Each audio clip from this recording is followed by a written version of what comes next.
Hola, bienvenidos a nuestro nuevo episodio de nuestro podcast El peso de la ley, en el que seguiremos hablando de las obligaciones en la vida real, pero en esta ocasión continuaremos con la clasificación de las obligaciones, enfocándonos en su complejidad, tanto en los sujetos como en el objeto.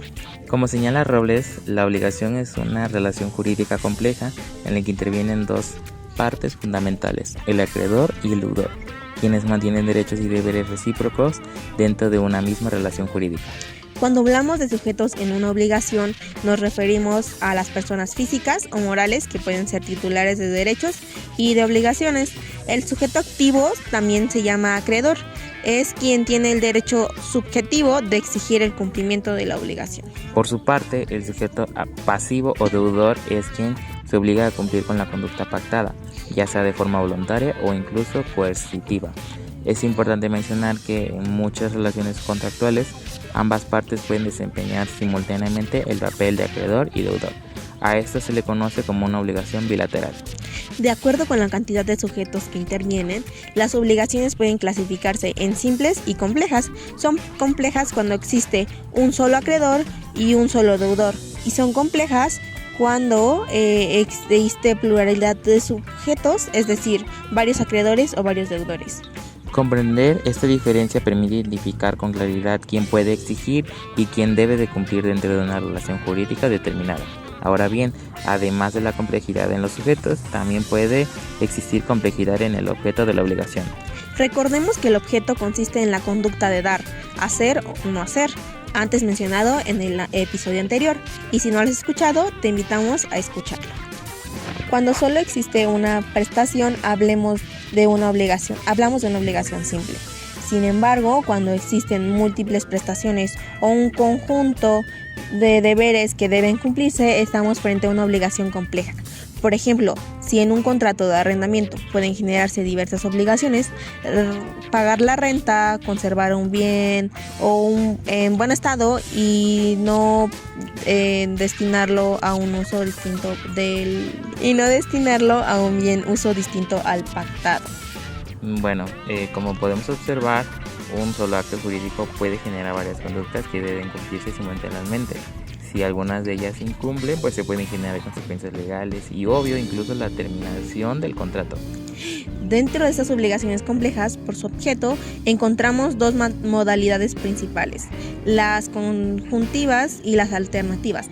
En las conjuntivas, todas las prestaciones deben cumplirse en su totalidad, mientras que en las alternativas deben el inicio establecerse de dos formas distintas de cumplir, y el deudor puede exigir cuál ejecutar, salvo un pacto en contrato.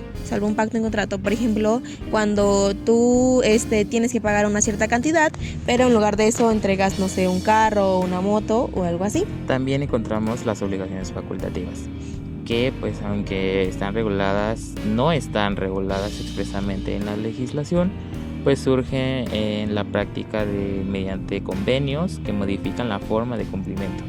En este tipo de obligación existe una prestación principal, que el deudor puede cumplir con otra distinta, si así se acuerda con el acreedor. Pues a diferencia de las obligaciones alternativas, en las facultativas, pues el objeto originalmente desde un inicio es uno solo, pero pues se puede sustituir debido a circunstancias que surgen al momento del cumplimiento. Para comprenderlo mejor, pensemos en el caso de una promesa de compraventa de un vehículo. Si antes de la entrega del vehículo sufre un siniestro y queda como pérdida total, por ejemplo cuando tienes un accidente o algo así y tú no lo provocas, el deudor puede proponer entregar el monto recibido del seguro en lugar del vehículo. Más sin en cambio, pues si el acreedor acepta, pues la obligación se debe de cumplir de manera distinta a la original ya pactada. Pero esto tiene que ser con un consentimiento previo de ambas partes, pues para así evitar un conflicto judicial.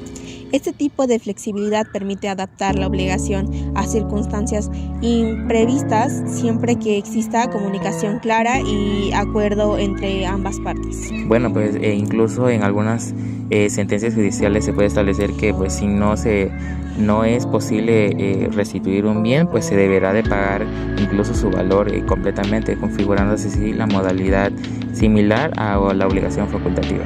Bueno, y en este tema, como pudimos comprender, analizamos cómo las obligaciones pueden volverse complejas, ya sea por la pluralidad de sujetos o por la multiplicidad de las prestaciones que se deben cumplir. Bueno, pues también distinguimos entre obligaciones que son simples, complejas o conjuntivas, alternativas y facultativas, entendiendo en cada una de ellas cómo es que funciona una ya pactada en la forma de cumplimiento. Bueno, y como ya sabemos, en el episodio anterior hablamos de 2 temas, entonces nuestro segundo tema es analizar las obligaciones puras, condicionales, a plazo y con cargo, destacando sus elementos más importantes dentro del derecho civil. Bueno, y pues para comenzar con las obligaciones puras, estas obligaciones son aquellas que se pueden cumplir de manera inmediata. ¿Qué quiero decir con esto? Es que nacen y producen efectos desde el momento en que se celebra, pero esto pues no depende de ningún acontecimiento futuro.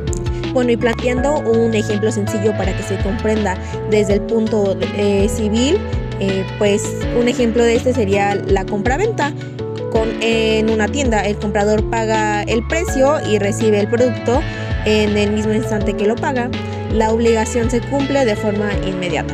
En cambio, las obligaciones condicionales dependen de un acontecimiento que aún no pasa, o sea, que puede suceder en un futuro o hasta incluso puede ser de manera incierta.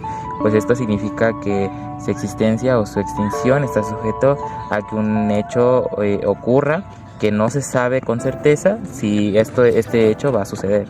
Estas pueden ser de 2 tipos: las condiciones suspensivas, donde la obligación solo nace si se cumple la condición. Y bueno, pues en las condiciones resolutorias, en las que la obligación existe desde el inicio, pero estas obligaciones se extinguen si el acontecimiento previsto llega a cumplirse. La característica principal de estas es que aquí la incertidumbre del hecho es futuro, ya que hasta que se cumpla o no la condición, las partes permanecen en una situación de espera. También hablaremos sobre las obligaciones a plazo. Ahora bien, estas obligaciones a plazo también dependen de un hecho futuro, o sea, algo que aún en ese momento no está ocurriendo, pero con una diferencia importante: el acontecimiento es cierto. Y como lo dijo Pablo, yo quiero decir que se sabe que sí ocurrirá, pero no se ha fijado una fecha determinada para el cumplimiento, o quizá en este caso pues podría ser que sí. Mientras que no vence el plazo, el acreedor no puede exigir una obligación. Y el plazo puede ser de forma convencional, por decir, cuando lo acuerdan las partes, o judicial, cuando lo establece una autoridad en una sentencia. Una vez vencido este plazo, la obligación se vuelve exigible y el acreedor podrá reclamar su cumplimiento. Pues ahora también vamos a hablar sobre las obligaciones con cargo. Finalmente podemos encontrar las obligaciones con cargo, que estas son aquellas que son accesorias y generalmente surgen de actos que son de manera gratuita, como las donaciones. En este caso ya mencionado, quien recibe un beneficio debe cumplir una prestación adicional en favor del donante o incluso de un tercero. Pues si el beneficiario no cumple con el cargo impuesto, dicho beneficiario puede exigir su cumplimiento o solicitar la rescisión del acto jurídico. Aunque estas no suelen presentarse en actos gratuitos, en la práctica también pueden aparecer en contratos honorosos. En conclusión, las obligaciones pueden variar según la forma que nacen, se condicionan o se hacen exigibles. También me gustaría mencionar que es muy importante identificar que si una obligación es pura, condicional o a plazo o con cargo, permite entender cuándo estas se deben de cumplir y cuáles son sus efectos jurídicos en caso de que estas obligaciones no sean cumplidas en su totalidad. Y como ya he mencionado, esas modalidades son fundamentales para interpretar correctamente los contratos y presentarlos de manera correcta, al igual que analizarlos y prevenir conflictos legales. Gracias por acompañarnos en este análisis sobre las distintas modalidades de las obligaciones. Hasta la próxima.